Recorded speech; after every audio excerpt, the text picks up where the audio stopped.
Hey friends, how's it going? The movie opens with a chilling flashback. A young boy named Randy witnesses a horrifying scene, a woman bleeding from her eyes. Cut to the present day. Randy, now 21, jolts awake from the same haunting nightmare. That traumatic memory has never left his mind.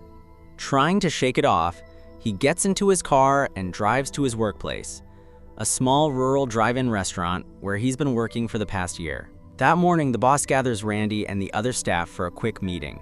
Among them is Benson, Chris, and Chris's girlfriend, Jess, who seems a little too affectionate for the workplace. Chris, however, isn't just the flirty type. He's also a creep and a bully.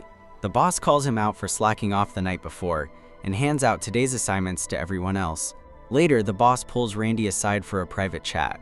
Impressed by Randy's discipline and innocence, he generously offers him a promotion, a managerial position at another restaurant.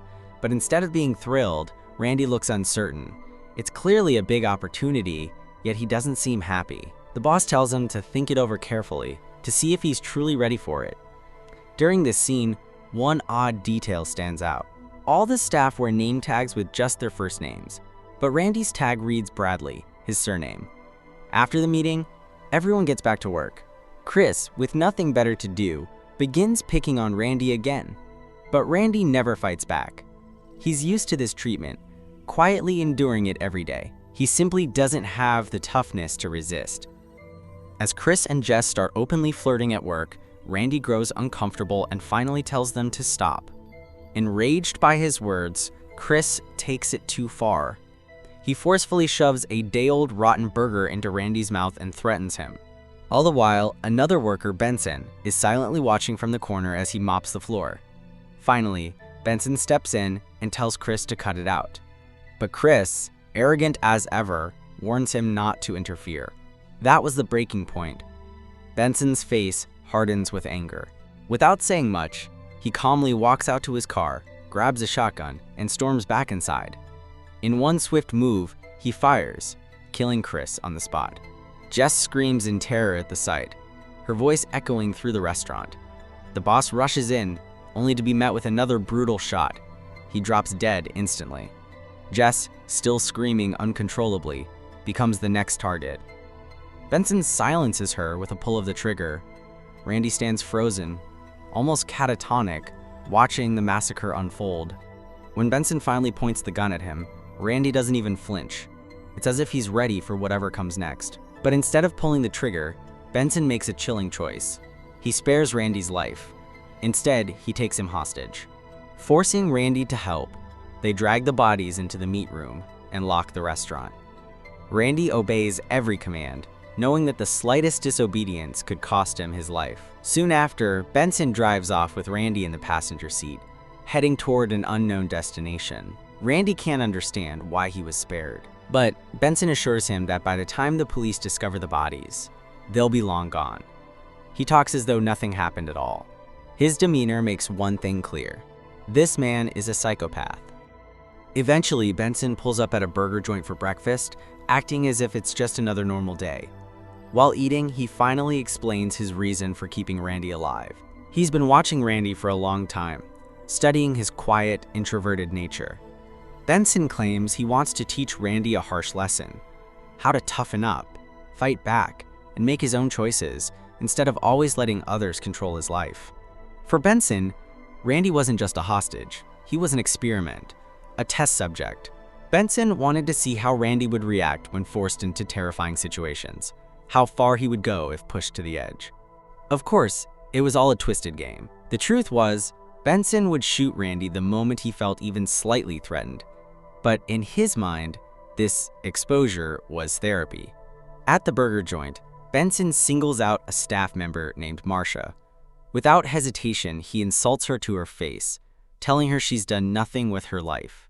His words are cruel and offensive, yet he turns to Randy, using it as a lesson. Proof, in his twisted logic, that harsh words mean nothing in the grand scheme of things. After breakfast, they hit the road again. Along the way, Benson digs into Randy's past. He learns that Randy's mother once forced him to repeat second grade. There, an incident scarred him, and because of that setback, Randy didn't finish high school until he was 19 instead of 18.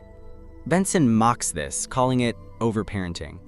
In his view, no child should ever fail second grade.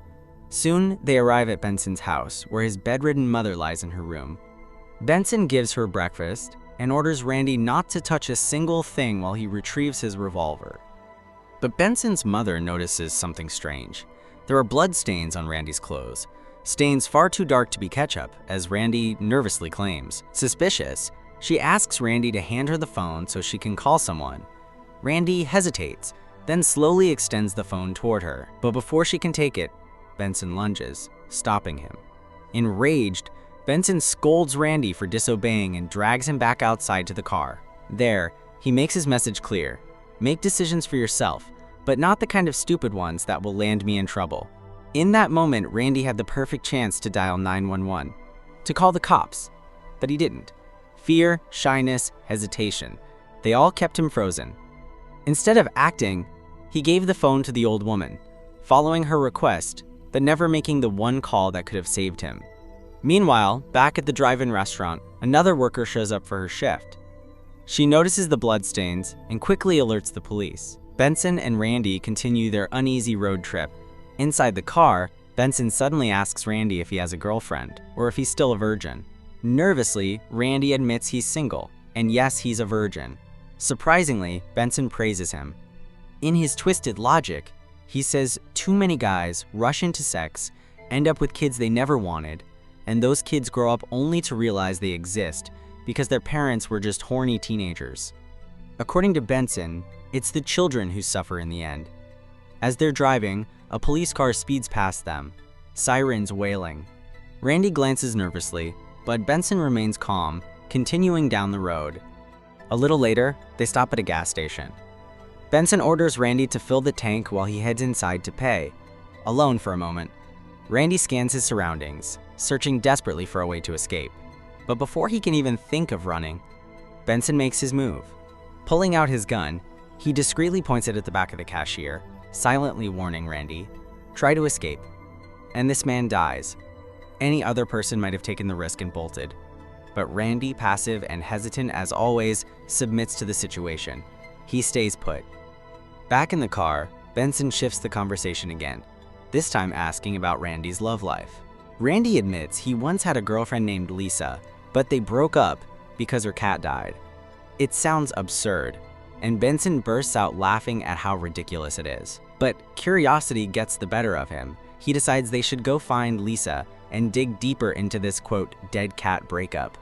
Meanwhile, back at Benson's house, a police officer arrives, suggesting that word of the killings may already be spreading. Soon, the two men arrive at a mall where Lisa works at a toy store.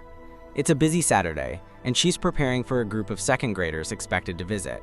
As she stuffs toy animals onto the shelves, she suddenly spots Randy. The shock on her face says it all. This was the last thing she expected. When Randy timidly asks about their breakup, Lisa sets the record straight. She says they never really broke up.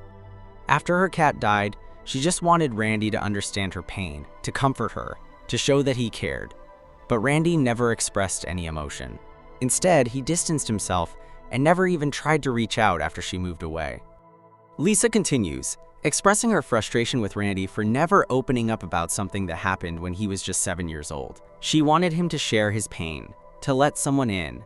Listening carefully, Randy finally begins to understand her perspective. There's a small glimmer of hope. Lisa is willing to help him, but right now, he has a more urgent problem.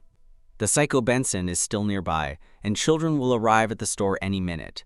He needs to get Benson out of there before disaster strikes. As Benson and Randy leave, Randy's phone rings. It's his mother, bossy as always, keeping a constant watch over him. She demands he return home immediately, but Randy lies, covering up the chaos he's caught in. Slowly, he starts making decisions for himself. Lying to his mother is his second act of defiance. Dragging Benson out of the store was the first. Somehow, twisted as it is, Benson's toxic exposure therapy is working. On the road again, Randy finally shares the childhood incident that has haunted him for years. Back in second grade, his teacher, Miss Beard, had yelled at him for being naughty. Overwhelmed by emotion and anger, Randy grabbed a slingshot and fired an eraser at her. It struck her eye. the lead lodged deep inside, leaving her permanently blinded in that eye. Soon after, she was mocked by students and faculty alike for her disfigurement. The incident shattered her life. She lost her job and fell into a dark world of mental health struggles. For Randy, the guilt was unbearable. That opening nightmare we saw, the bleeding eyes, was his mind's interpretation of this trauma. A child's angry mistake had almost ruined someone's life. Luckily, Miss Beard eventually recovered, and today, she was still teaching at the same elementary school. But Benson isn't done. He forces Randy to confront this guilt head-on, even though Randy is terrified and reluctant. They drive to the school and ask the receptionist for Miss Beard's address. Since it's Saturday, she isn't at school. At first, the clerk hesitates, citing privacy concerns. But once she understands why Randy wants to meet her, she relents and gives them the address. While inside, Benson suddenly spots the vice principal leaving his office. He immediately recognizes him. Intrigued, he approaches the man and asks if he ever taught at Central Elementary back in the day. The man, Mr. Shepard, confirms that he was indeed Benson's third-grade teacher, but the moment turns dark fast. While heading to his car, Benson suddenly snaps and beats Shepard mercilessly, so brutally that it nearly kills him. Randy steps in at the last second, pulling Benson away. This was now Randy's third major decision, and once again, it manages to impress Benson. It becomes clear that Shepard hadn't been kind to Benson back when he was his teacher. Later, the two show up at Miss Beard's doorstep. The moment she sees Randy, she instantly recognizes him. With surprising warmth, she invites him inside and even offers him tea. Randy, filled with guilt, apologizes for everything and seeks closure. Miss Beard, however, has long since found peace. She was gentle, forgiving. She had learned to carry her pain without bitterness. She held no hatred toward Randy, as she knew it was all just an accident. Life had moved on for her. Now divorced, she was raising her daughter Tessa. Still, she admitted she often worried about Randy, knowing that such an incident must have left deep scars. Randy then explains that they found her address by visiting their old school. Meanwhile, Benson excuses himself and steps into the restroom, leaving the two to talk. But when he returns, things take a chilling turn. Miss Beard suddenly receives a call from the school. Someone had just attacked Mr. Shepard. Her eyes narrow. Suspicion grows, especially when she realizes these two had gotten her address from that very school. Her worry turns into fear when she notices blood smeared across Benson's hands. Benson loses control once again. In a flash, he pulls out a gun and points it directly at her. But Randy speaks up, urging him to stop. Surprisingly, Benson listens. Instead of killing her, he takes her hostage. Unbeknownst to Benson, Randy quietly slips Miss Beard's phone into his pocket, his fourth decisive move. And now the three of them are circling the town aimlessly, with Benson having no real plan of what to do next. While driving, Randy suddenly claims he needs to use the restroom, forcing Benson to turn the car back toward the same burger joint where Masha was working. Once inside, Randy musters all his courage and dials 911. Shortly after, Marcia confronts Benson about the cruel comment he made about her life, still seething with anger. Benson, enraged, fires a shot at her feet. He seems ready to escalate the violence further, but Randy screams at him to stop. In the distance, police sirens grow louder, closing in fast. Benson, furious and panicked, demands to know who called the cops. Assuming it was Miss Beard, he aims to shoot her, but Randy steps in. The bullet hits him in the shoulder instead. Benson rushes to him, ready to lash out, but Randy stops him. Calmly, he admits that he was the one who called the police, having taken Miss Beard's flip phone from her house. The confession stuns Benson. For the first time, he breaks down. Tearful, he whispers, "I was never in charge." It becomes clear that Benson has been struggling with severe mental health issues, refusing to accept his own instability. He had tried so desperately to prove he was stronger, better, in control, especially to Randy, but now he finally acknowledges the truth. Overcome, Benson walks out and seemingly provokes the police to shoot him. In the end, the authorities open fire, and Benson is killed. A few days later, we see Randy babysitting Miss Beard's daughter, Tessa, as she arrives home. Miss Beard is there to help him, guiding him gently. This whole harrowing episode leaves Randy in a much better place. In a shocking and brutal way, the ordeal helped him move forward in life, without fear. Even his relationship with his mother begins to improve, as he slowly learns to take control of his own decisions. The movie also dives deep into Benson's psyche. He was clearly a psychopath, but also a victim of his own circumstances.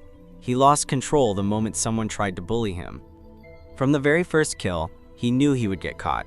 He never tried to escape or flee the town. What he truly wanted was control. And in Randy, he saw an opportunity, a man just as conflicted as himself. By forcing Randy to confront his fears and make difficult decisions, Benson was giving him a second chance at life. At the same time, he was trying in his own twisted way to redeem himself. By the end of the day, after judging all 5 of Randy's independent decisions, Benson finally feels a sense of redemption. Believing he deserves it, he chooses to end his own life, provoking the police to shoot him. In a quieter, tender moment, we see the toys, a crocodile and a giraffe, that Randy and Benson had stuffed at the mall. They now sit in Miss Beard's home as a gift for Tessa, symbolizing hope. It also hints that Randy and Lisa may now have a connection, perhaps visiting her often at the toy store. This movie is a gripping thriller that explores trauma, redemption, and the power of making choices. Even in the darkest moments, change is possible, with just a little help. If you enjoyed this recap, please give it a like and subscribe to my channel for more. Thanks for watching, and take care.